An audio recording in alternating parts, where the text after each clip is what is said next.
Dance sport duo nga Ilongga gikan sa Haro kampiyon sa international competition sa pungsod Malaysia kag Singapore. Ang ila istorya ang gintutukan ni John Sala.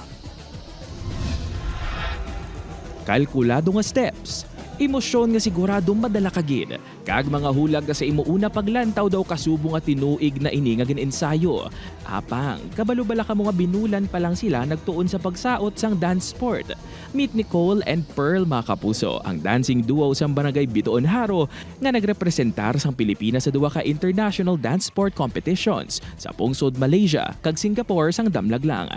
So ang amon nga category is synchronized duo category 16 years and below.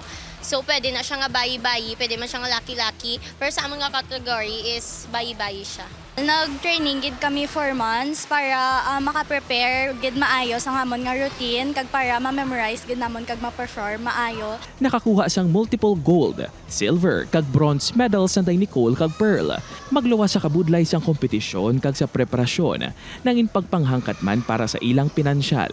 Apang para sa ilang mga iloy, wala sang problema nga wala sang solusyon basta para sa ikaayo kag handom sang ilang mga kabataan. Nakita ninyo nga may potensyal man, please lang suportahin nyo na lang. Tingwaon nyo, bisan pigado, ipangitaan nyo pagit sang paaging.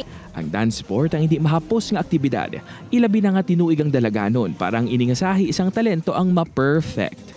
Apang sanday Nicole kag Pearl ang pamatuod nga basta gani luyag mo nga mangin madinalagon, wala sang kadugayon, kundi sa determinasyon ini matakos. I am so really proud of myself and also sa ako nga partner because kung wala siya, hindi man kami magdaog. Kag first time ko gid nga after training dit, so gid yan international competition. I think need gid sang disiplina kas kay even though sagad ka magsaot, kung way ka disiplina, hindi gid ya hindi mo ma-perform maayo.